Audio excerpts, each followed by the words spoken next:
Existem portas que atravessamos sem perceber, portas que fazem parte da rotina, como a de casa, do trabalho, de um local qualquer.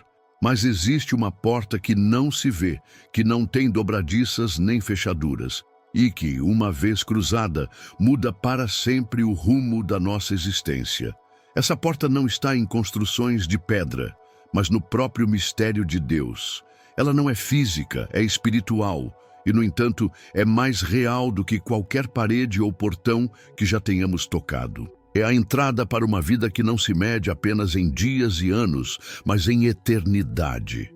Essa porta é aberta pelos 3 primeiros sacramentos: batismo, eucaristia e confissão. Eles não são eventos isolados, não são lembranças guardadas em álbuns antigos, não são compromissos religiosos que se cumprem por tradição ou conveniência. São encontros vivos, acontecimentos em que Cristo se torna presente e atua diretamente na alma.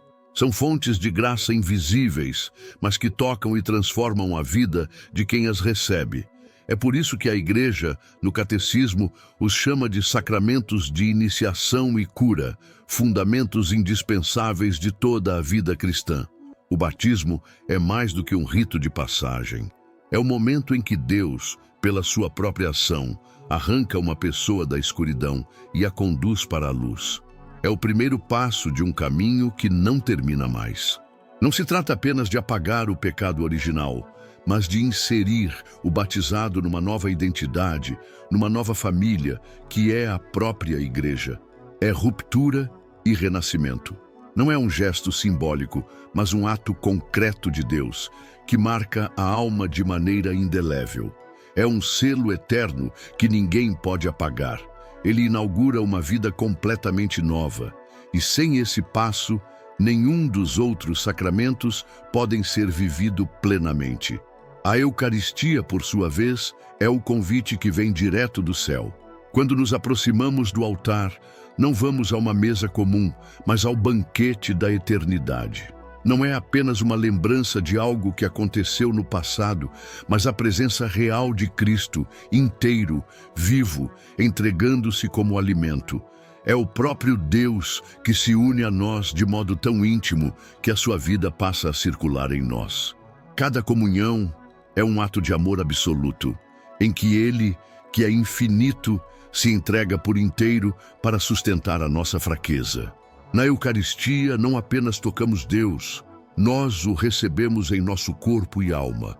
É um encontro tão profundo que, se o compreendêssemos plenamente, jamais ousaríamos viver longe desse altar. E, no entanto, a vida não é feita apenas de passos firmes. Entre quedas, distrações e escolhas erradas, a graça recebida pode ser ferida. É aqui que o terceiro sacramento dessa porta invisível se revela como um remédio indispensável: a confissão. Ela não é um simples relatório de erros, nem um peso para aliviar a consciência.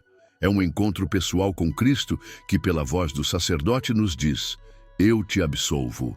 É medicina da alma, cura para feridas profundas, libertação de correntes invisíveis.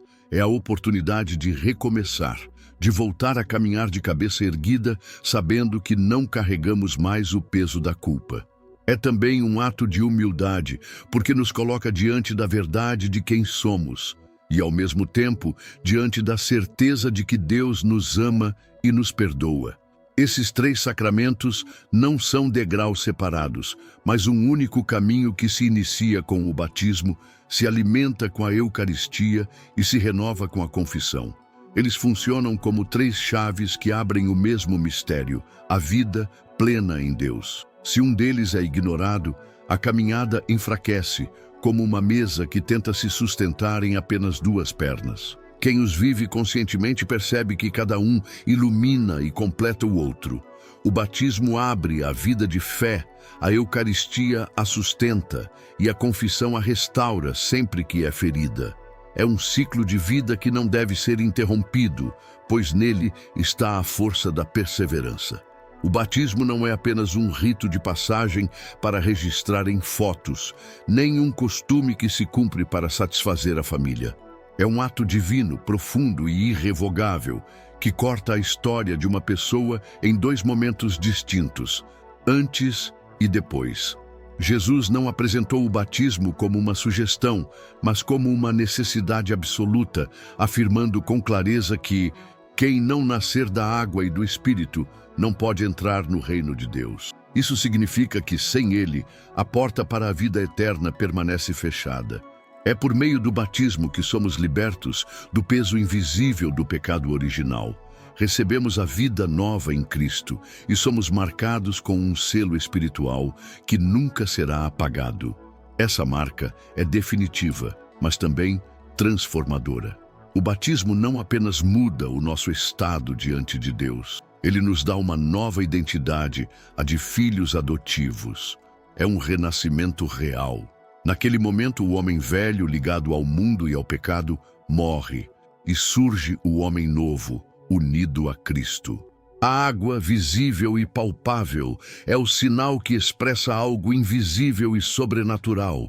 A purificação total da alma é o primeiro sopro de vida espiritual, o ponto de partida de uma caminhada que se estende até a eternidade.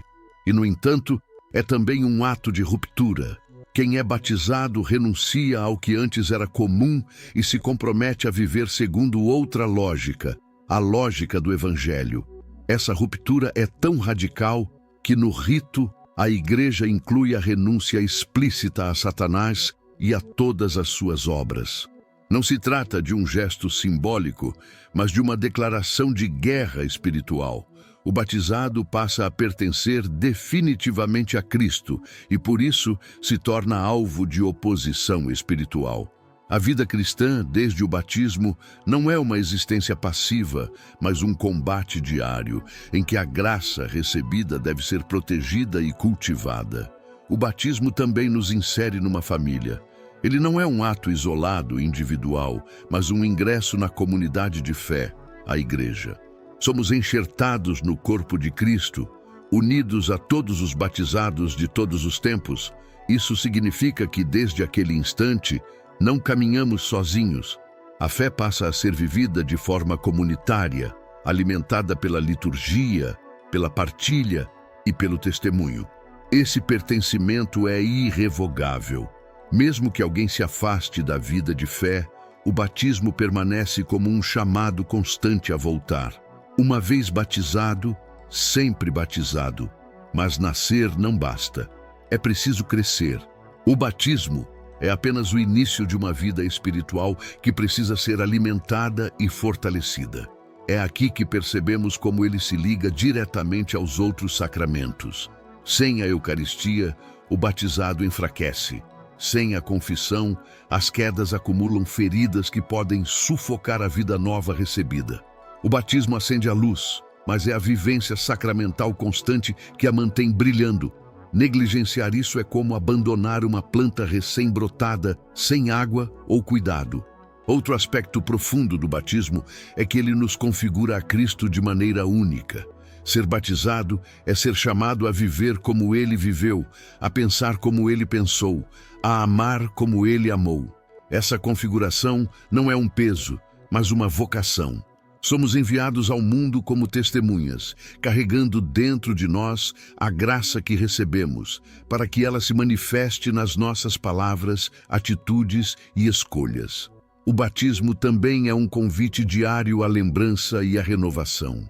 Por isso, a Igreja nos convida, especialmente na Páscoa, a renovar as promessas batismais. Não para repetir um ato passado, mas para reafirmar que essa ruptura e esse renascimento ainda moldam quem somos hoje. É um ato de consciência. Recordar que não pertencemos mais às trevas, mas à luz, e que essa luz deve brilhar em tudo o que fazemos. Viver o batismo é, portanto, manter-se fiel a essa identidade recebida. É acordar todos os dias com a consciência de que fomos chamados a algo maior do que nós mesmos. É saber que, mesmo diante das quedas, essa marca nos lembra que temos onde voltar. É compreender que o batismo não é um rito do passado, mas uma realidade viva que pulsa no presente e nos impulsiona para o futuro. Ele nos coloca de pé no início da jornada, mas nos convida a caminhar até o fim com a certeza de que a vida recebida é eterna. E é por isso que todo batizado, ao compreender o que aconteceu naquele dia, passa a olhar para si mesmo e para o mundo com outros olhos, reconhecendo que a sua história não começou no nascimento físico, mas naquele instante sagrado em que Deus o fez nascer para a vida que não tem fim. A Eucaristia é o maior mistério e o maior dom que Cristo deixou à sua igreja. Não é apenas um rito solene ou um símbolo para nos lembrar de um evento passado. É a presença real, total e viva de Jesus Cristo entregue a nós sob as aparências humildes de pão e vinho.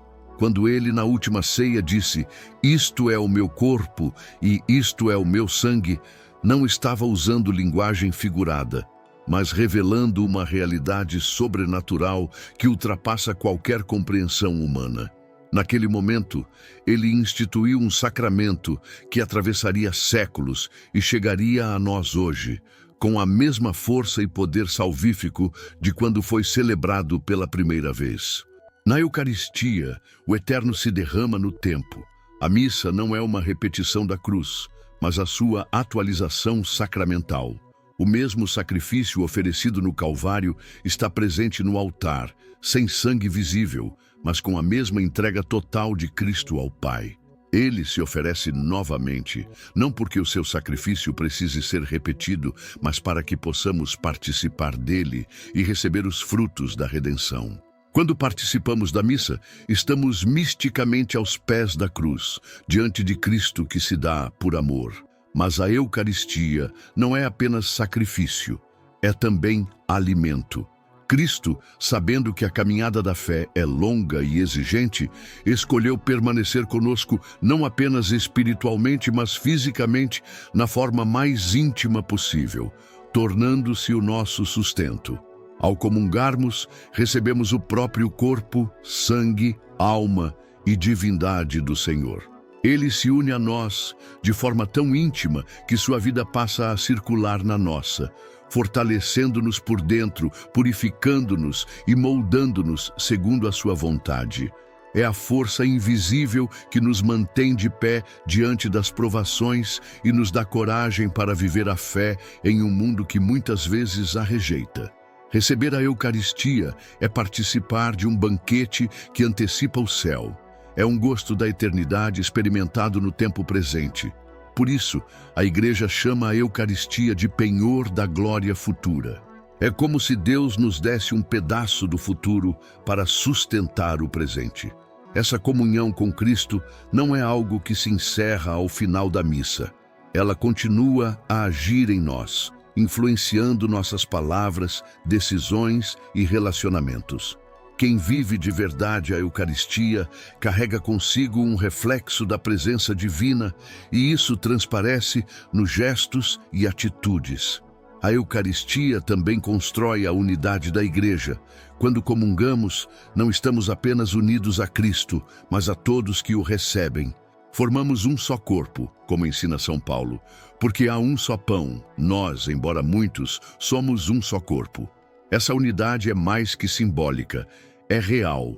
A mesma presença que habita em mim, habita em você, e isso nos torna irmãos não apenas no discurso, mas na própria essência. No entanto, tamanha grandeza exige preparação. São Paulo adverte que quem come e bebe indignamente o corpo e o sangue do Senhor, comem e bebe a própria condenação. Isso significa que é preciso aproximar-se da Eucaristia com o coração limpo, reconciliado com Deus e com os irmãos. É aqui que entra a ligação direta com a confissão. Ela nos purifica e nos devolve ao estado de graça necessário para comungar de forma digna. Aproximar-se do altar sem esse cuidado é esquecer que diante de nós está o próprio Deus. Infelizmente, muitos católicos hoje perderam a consciência da presença real de Cristo na Eucaristia. Veem-na como um gesto simbólico e, por isso, a vivem sem reverência. Mas quem compreende o que realmente acontece naquele momento não se aproxima de qualquer maneira. Ele se ajoelha, se silencia e reconhece que está diante de um mistério que ultrapassa todo o entendimento. A Eucaristia é, portanto, o coração pulsante da Igreja. Sem ela, a vida cristã enfraquece. Com ela, encontramos força para perseverar, coragem para testemunhar e esperança para continuar. Cristo não quis que seguíssemos sozinhos. Ele permanece conosco de forma tão simples que qualquer um pode recebê-lo, mas tão grandiosa que nem toda a eternidade será suficiente para compreender plenamente esse dom. Quando vivida com fé e amor, a Eucaristia não é apenas um momento no domingo. Ela é a alma de toda a semana, o sustento de toda a vida e a antecipação da eternidade que nos espera. A confissão é, entre os sacramentos, um dos mais mal compreendidos e, ao mesmo tempo, um dos mais transformadores. Muitos a veem apenas como um momento constrangedor, uma obrigação incômoda ou um ato de relatar falhas para cumprir uma exigência da Igreja. Mas a realidade é muito mais profunda. Trata-se de um encontro pessoal e direto com a misericórdia de Cristo, que deseja não apenas perdoar, mas curar a alma ferida pelo pecado. Quando nos ajoelhamos diante do sacerdote, é o próprio Cristo que nos escuta com atenção, não para julgar, mas para restaurar. E quando ouvimos aquelas palavras inconfundíveis, eu te absolvo dos teus pecados, não estamos recebendo uma fórmula humana, mas o decreto de absolvição do próprio Deus. O pecado não é uma simples falha moral. Ele rompe a comunhão com Deus, fere a relação com o próximo e nos afasta da verdade sobre nós mesmos. Ele atua como uma doença silenciosa, que enfraquece o espírito e altera a clareza da consciência. Mesmo que externamente continuemos a viver normalmente, interiormente perdemos força, paz e direção. A confissão é o remédio divino para essa enfermidade. Instituída pelo próprio Cristo, ela é a aplicação prática de sua vitória sobre o pecado e a morte. Quando, após a ressurreição, Jesus soprou sobre os apóstolos e disse: "Recebei o Espírito Santo. A quem perdoardes os pecados, serão perdoados." Ele entregou à Igreja a autoridade e a missão de aplicar esse perdão ao longo dos séculos. A medicina que a confissão oferece é completa. Ela não apenas apaga a culpa, mas restaura a amizade com Deus, devolve a paz à consciência e fortalece a vontade para resistir às tentações futuras. Há uma graça especial que age de maneira preventiva, dando à alma a força necessária para evitar novas quedas. Essa força espiritual se sente de forma concreta. Quem se confessa regularmente percebe que certos pecados vão perdendo espaço e poder, que as tentações já não têm a mesma força de antes. Mas a confissão também é um ato de humildade e coragem. Exige que olhemos para dentro de nós mesmos com sinceridade, reconhecendo erros, fraquezas e feridas que muitas vezes preferiríamos esconder. É um exercício de verdade interior, porque nos coloca diante de Deus sem máscaras. E, ao mesmo tempo, é um ato de fé, pois nos leva a confiar que, apesar de nossas falhas, o amor de Deus é maior do que qualquer pecado. O confessionário, longe de ser um tribunal de condenação, é o lugar onde a justiça e a misericórdia se encontram, e onde o pecador encontra não rejeição, mas um abraço. O sacramento da confissão também tem um aspecto pedagógico. Ao confessar nossos pecados, aprendemos a conhecê-los melhor e a identificar suas raízes. Isso nos ajuda a combatê-los com mais eficácia. Cada confissão é uma oportunidade de examinar a vida, rever decisões e renovar o propósito de conversão. É uma escola de santidade, onde o professor é Cristo e a lição é sempre o amor que perdoa. Apesar disso, muitos adiam a confissão por medo, vergonha ou porque se acostumaram a viver afastados de Deus. Mas esse adiamento prolonga a ferida, permitindo que ela se aprofunde. Negligenciar esse sacramento é como recusar tratamento para uma doença grave, esperando que ela se cure sozinha. O pecado não se cura por inércia. É preciso buscar o remédio que Deus nos deu: E Ele não apenas oferece o remédio, mas garante que todas as vezes que formos a Ele com arrependimento sincero, receberemos perdão total, sem reservas, sem condições, além da contrição verdadeira. A confissão está diretamente ligada ao batismo e à Eucaristia. Pelo batismo, somos purificados e recebemos a vida nova. Pela Eucaristia, somos alimentados com o próprio Cristo. Mas é a confissão que restaura essa vida quando, por causa do pecado, ela é ferida ou mesmo perdida. É um ciclo vital. Nascemos, nos alimentamos, nos curamos e assim seguimos crescendo espiritualmente. Sem a confissão, o cristão corre o risco de viver enfraquecido, incapaz de desfrutar plenamente dos outros sacramentos. Viver a confissão com regularidade não é sinal de fraqueza, mas de sabedoria espiritual. É compreender que a vida cristã é uma batalha constante e que precisamos voltar à fonte da misericórdia sempre que a poeira do caminho começar a nos cobrir. Quem compreende isso não vê a confissão como um peso, mas como um privilégio. E quanto mais frequente é esse encontro com Cristo no sacramento, mais livre e mais forte se torna a alma. O batismo, a Eucaristia e a confissão não agem de forma isolada. Eles se entrelaçam e se completam, como três fios que formam uma única corda capaz de sustentar todo o peso da nossa caminhada espiritual. O batismo nos insere na vida de Deus, a Eucaristia nos mantém nutridos nessa vida e a confissão nos restaura quando enfraquecemos ou caímos. Se um desses fios se rompe, a corda perde a sua força e a caminhada se torna muito mais difícil. Essa conexão não é teórica, mas profundamente prática. É o batismo que nos dá a dignidade de filhos. É a Eucaristia que nos fortalece nessa dignidade e é a confissão que nos devolve essa dignidade quando o pecado a mancha. É um ciclo constante, como o ritmo da respiração. Inspirar, expirar, renovar. Sem esse ciclo, a vida cristã enfraquece, perde vitalidade e fica vulnerável às pressões e tentações do mundo. O mais belo nesse entrelaço é perceber que ele reflete o próprio amor de Deus, que nunca age pela metade. Ele não nos dá apenas um começo, mas também o alimento e a cura para continuarmos até o fim. Ele não apenas nos chama, mas caminha conosco. Ele não apenas nos levanta, mas nos sustenta. E se caímos novamente, Ele nos levanta outra vez, porque a graça que recebemos não é limitada, mas abundante. Esse ciclo de vida espiritual é o que impede que a fé se torne mera lembrança ou tradição familiar.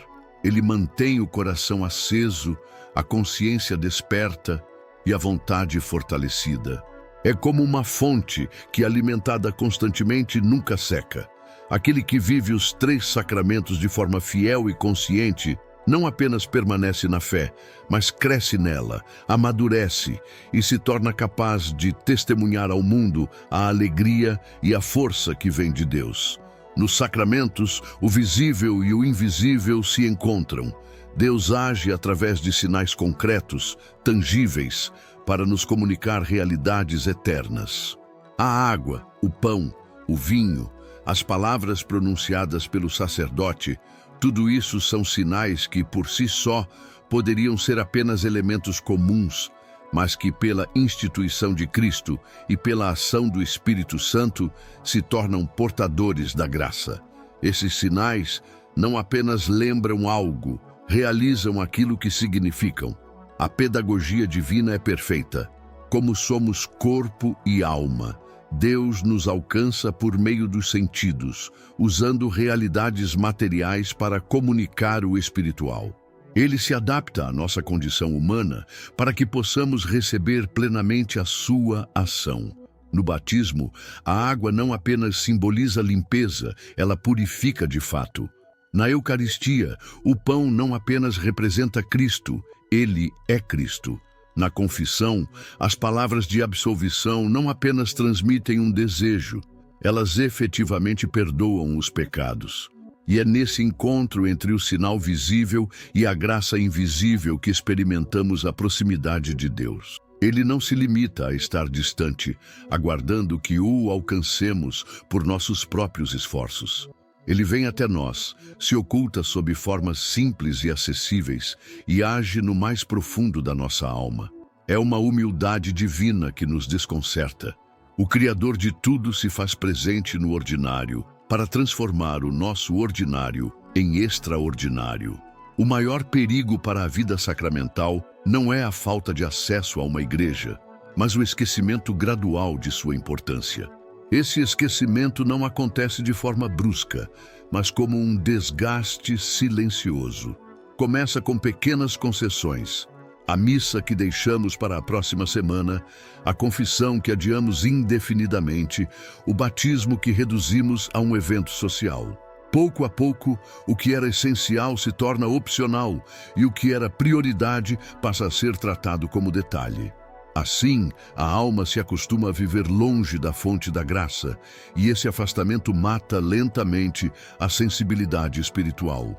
Vivemos em um mundo acelerado, onde a agenda está sempre cheia e o silêncio interior é raro. A cultura moderna valoriza o imediatismo, a satisfação instantânea e a autonomia absoluta, enquanto a vida sacramental exige constância, espera, disciplina e humildade. É nesse contraste que muitos acabam cedendo, adaptando a fé às suas conveniências e criando uma espiritualidade individualista, desconectada dos meios concretos que Cristo instituiu para transmitir a sua graça.